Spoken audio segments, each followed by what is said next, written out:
ربنا يبارك للي بيسهل علينا الوصفات من غير فرد ومن غير عجن ومن غير اختمار ومن غير دوشة. بيتزا العجينة ستايلة، مين فينا بيختلف على البيتزا يا جماعة؟ اعملي البيتزا في 10 دقايق وفرحي البيت كله بعجينة تحفة وخفيفة جدا، وكل مكوناتها موجودة في البيت، وهتجهزيها في دقايق، 10 دقايق بالظبط وهتكوني مجهزاها. يلا نسمي الله ونصلي على رسول الله. ندخل نشوف الطريقة. بسم الله الرحمن الرحيم. في طبق غويط هنزل كده بكيس من الخميرة الفورية أو معلقة كبيرة مليانة من الخميرة الفورية. هنزل عليها كمان بمعلقتين كبار من السكر وكوباية من المية الدافية. المية تكون دافية يا جماعة، مش سخنة ولا مغلية علشان ما تموتليش الخميرة بتاعتي. هقلب المكونات دي مع بعض كويس جدا كده، وهغطيها لمدة 5 دقايق لغاية ما أتأكد من تفاعل الخميرة بتاعتي. 5 دقايق بس مش أكتر. أول ما ألاقيها عملت فقاعات كده يبقى أعرف إن الخميرة بتاعتي سليمة ومظبوطة 100%. دلوقتي هانزل كمان بنص كوباية كمان من المَيّة الدافية، وكمان معلقة صغيرة مليانة من البيكنج باودر، وكمان معايا بيضتين بدرجة حرارة المطبخ، ومعلقة كده من الخل، معلقة كبيرة من الخل علشان تمنع لي زفارة البيض خالص، وكمان بيعتبر محسن طبيعي. هنقلب المكونات دي مع بعض كويس جدًا لغاية ما البيض يختفي في السوائل بالشكل ده. دلوقتي بقى هانزل ب4 معالق كبار كده من الزيت. استخدمي بقى الزيت المفضل عندك، أي زيت متاح عندك، زيت عادي موجود في البيت، زيت نباتي أو زيت ذرة أو زيت زيتون. ودلوقتي هانزل كمان بربع معلقة صغيرة خالص من الملح، ومعايا بقى معلقة كبيرة مليانة كده من الزعتر. بافركه كده علشان ريحته تطلع معايا، بيخلي العجينة حلوة أوي وريحتها وطعمها جميل جدًا. فركت الزعتر كده بالشكل ده لغاية ما ريحته طلعت معايا، وبعد كده هابدأ أقلبه كده في السوايل. كده خلاص. دلوقتي بقى هانزل بالدقيق، نزلت كده وهخلطها بأول كده كوباية كويس. جدًا في السوايل بتاعتي. بانزل كده بالدقيق بالتدريج.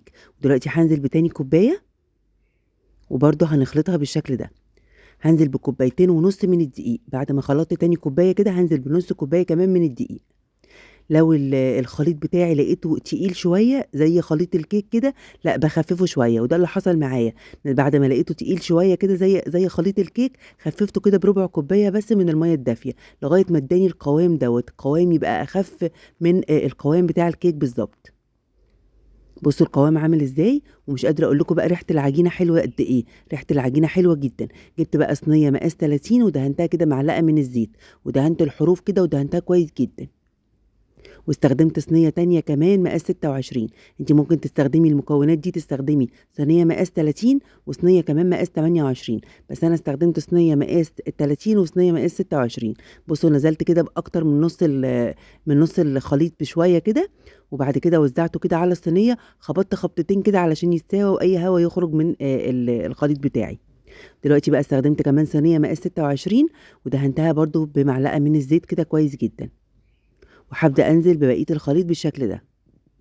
الصينية اللي هي مقاس 26 طلعت سميكة شوية أو عالية شوية عن الصينية اللي هي مقاس 30. نزّلت طبعًا كل المكونات دي نزّلتها كلها بspatula، وخبطت برضه خبطتين كده في الصينية، وبعد كده علشان أخرّج منها أي هوا.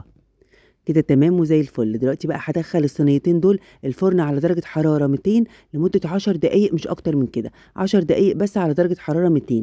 تعالوا بقى نعمل صلصة البيتزا السريعة الخفيفة جدًا، صلصة سريعة ما بتاخدش مني أي وقت.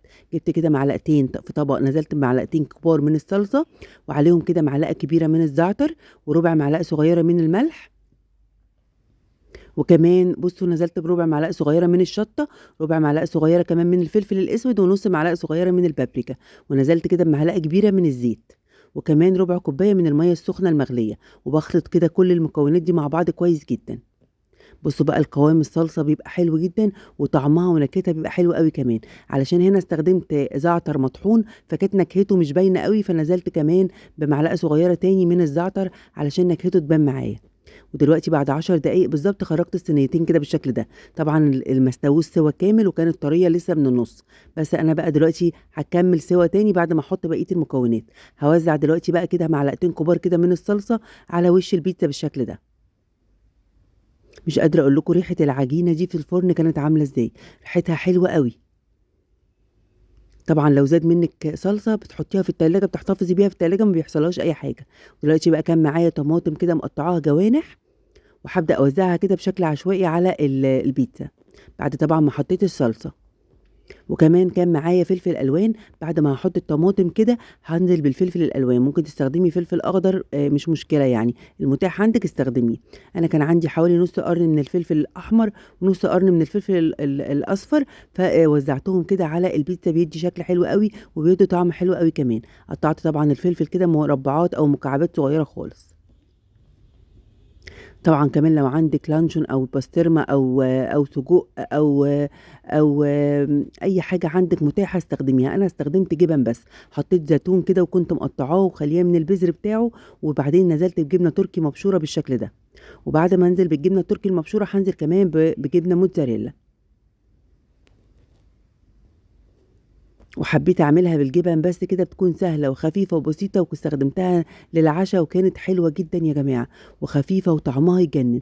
ودي الصينية التانية وهعمل فيها نفس ما عملت في الصينية الأولانية. نزلت كده بمعلقتين كبار كده من الصلصة، وزعتها كده على الوش بالشكل ده. مش قادرة اقول لكم جميلة ازاي وناجحة، وبجد كأنها شبه بيتزا المحلات بالظبط، وخفيفة جدا. ونزلت كمان بعد ما انا حطيت الطماطم على الصلصة، نزلت كده بفلفل الوان ووزعته بالشكل ده. وبعد كده هنزل بالزيتون، شوية كده بسيطة من الزيتون. وبعدين هنزل بجبنة تركي مبشورة وجبنة كمان موتزاريلا. وطبعا المتاح عندك في البيتزا حطيه، اي حاجة متوفرة عندك حطيها. لو حتى لحمة متعصجة حطيها، فراخ ومعصجاها حطيها برضو. وزعت الجبنة الموتزاريلا بالشكل ده. بصوا بقى منظر البيتزا عامل ازاي صينيتين بجد يا جماعه تحفه. دخلتهم بقى الفرن، والمره دي شغلت الفرن من فوق ومن تحت كمان، بس شغلت الشوايه على اقل درجه علشان الجبنه تسيح كده معايا وما تاخدش اي لون، تفضل كده سايحه ومحتفظه بلونها الابيض الفاتح. بصوا بقى دلوقتي هنقطعها مع بعض. مش قادره اقول لكم ريحتها في الفرن كانت عامله ازاي. بصوا بقى هنقطعها مع بعض وهي كانت سخنه مولعه، بس كانت جميلة وخفيفة. وهوريكم دلوقتي التسوية من تحت عاملة ازاي. بصوا حلوة ازاي، انا مش قادرة امسكها طبعا علشان كانت سخنة جدا. بصوا هنا بقى حاولت ان انا امسكها علشان اوريكم سمك العجينة، واوريكم التسوية من تحت، واوريكم بقى الجبنة وهي سايحة على البيتزا كده. بجد يا جماعة حاجة تحفة، طعمها كان يجنن، سهلة وبسيطة وخفيفة وناجحة جدا. و10 دقايق وهتكوني مجهزاها، ومشبعة وجميلة. بصوا التسوية من تحت عاملة ازاي، تحفة يا جماعة، جربوها بجد مش هتندموا أبدا. وأي حد تكون البيتزا بتفشل معاه، لا البيتزا ديت مضمونة مليون في المية هتنجح معاكم جدا. ما تنسوش يا حبايبي لايك كتير للفيديو، وشير كتير للأصدقاء عشان الكل يستفاد من الوصفة. تفاعلكم مع الفيديو بيخلي الفيديو يوصل لأكبر عدد، وبيخلي كمان كل الوصفات اللي أنا بنزلها توصل لكم كمان. أتمنى يا حبايبي يكون الفيديو النهاردة عجبكم. أترككم في رعاية الله، والسلام عليكم ورحمة الله وبركاته.